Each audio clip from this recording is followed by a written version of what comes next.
Hello students, your today topic is meter bridge. As you know, there are various types of instruments related to your daily life. Among them, meter bridge also an instrument is used to measure the unknown resistance of a wire. That means this is also based on the principle of Wheatstone bridge, and it is your practical device also. When you go in lab, then you do 2 or 3 experiments that is based on the meter bridge. Now we know more about this. The meter bridge sometimes are also called the slide wire bridge. Its another name is slide wire bridge. Metre bridge का दूसरा नाम क्या है? Slide wire bridge है. It consists of a wire whose length is 1 meter and has uniform cross sectional area. जिसके तार की लंबाई 1 मीटर होती है और वो थ्रू आउट एक ही जैसा होता है, एक समान होता है, कहीं मोटा कहीं पतला, इस प्रकार का नहीं. अब जैसा कि आपने देखा कि इसकी तार की लंबाई 1 मीटर है, इसलिए इसका नाम पड़ा है मीटर ब्रिज. क्लियर हो गया?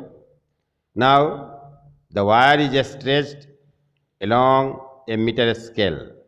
The meter bridge has 2 metallic strips which is in reverted L shape on either side of the wire. These metallic strips acts as holder of the wire. उसी से वायर को हम लोग attach करते हैं. The wire is being clamped to the strip. These 2 metallic strips are made up of metals like copper. ये जो L shape का स्ट्रिप होता है वो कॉपर का बना होता है. The bridge consists of another metallic strip which is placed between those 2 strips with a gap between them. So totally there are 5 leads on the metre bridge. उसमें 5 नब होते हैं जैसा कि आप देखेंगे. ये उसका एक्चुअल रूप है. मीटर ब्रिज इस तरह का होता है. आप देख रहे हैं फिगर में क्लियर कि एक जगह हम लोग अननोन रेजिस्टेंस को जोड़ेंगे जिसका रेजिस्टेंस हमें पता करना है. दूसरी जगह एक रेजिस्टेंस बॉक्स है जिससे हमें नॉन रेजिस्टेंस प्राप्त होगा. और जॉकी के साथ गैल्वेनोमीटर और गैल्वेनोमीटर मीटर ब्रिज से जुटा हुआ है. और मीटर ब्रिज का दोनों किनारा बैटरी के द्वारा की से जुटा हुआ है. यह एक प्रैक्टिकल अरेंजमेंट है. आप इस तरह से इसको लैब में अरेंज करेंगे.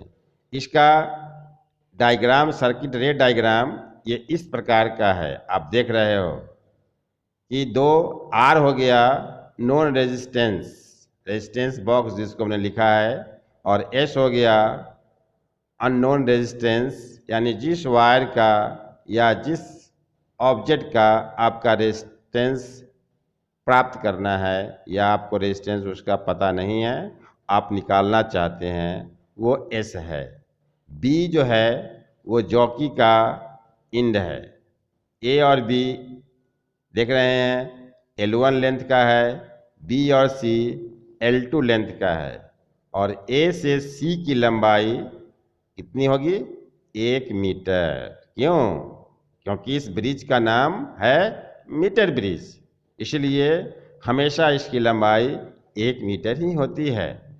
अब आप देख रहे हैं कि ए और सी एक बैटरी और की के द्वारा जुटा हुआ है। जब हम एक्सपेरिमेंट करते हैं तो स्विच को या की को ऑन ऑफ करके सर्किट में करंट फ्लो होने देते हैं और नॉन रेजिस्टेंस प्राप्त करते हैं। तो अब आप आगे देखिए क्या होता है इसका process. A resistance box R, capital R है, and an unknown resistance S is connected across two gaps of the metallic strip as figure. One end of the galvanometer is connected to the middle lead of the metallic strip, which is placed between the L-shaped strip. The other end of the galvanometer is connected to a jockey. The jockey is used to slide on the meter bridge wire. It is a metal rod with one end has knife edge. Now adjust the value of resistance in the resistance box and slide the jockey along the wire. This process is to be done until the galvanometer shows a zero or null deflection.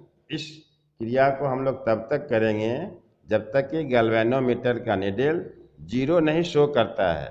जब zero show करेगा उस length को हम लोग note कर लेंगे और इस फिगर में आपको माना गया है कि वह लेंथ ए बी है और उसकी लंबाई हमने L1 लिया है। बचा हुआ वायर का लेंथ BC बचा जिसकी लंबाई हमने L2 लिया और उसका मान होगा 100 माइनस L1। अब आप देखिए कैसे कैलकुलेशन करेंगे। According to Wheatstone bridge R by resistance across AB equals to S by resistance across BC। अब आप पढ़े थे resistance equals to rho L by A, तो AB का रेजिस्टेंस हो गया रो L1 बाई ए और BC का हो गया रो L2 बाई ए। दोनों कट जाएगा, R बाई L1 और S बाई L2 बचेगा। हमने L2 का मान डाल दिया और इससे S का फॉर्मूला प्राप्त कर लिया, S equals to R 100 minus L1 by L1। ये आपका फार्मूला हो गया। इसी से आप अननोन रेजिस्टेंस का मान निकालेंगे। आपको सभी वैल्यू पता है। अब आप एक क्वेश्चन से यहाँ पर दिया गया है फॉर योर असेसमेंट या for your clearance. Now we give more question in the next slide. Thank you students.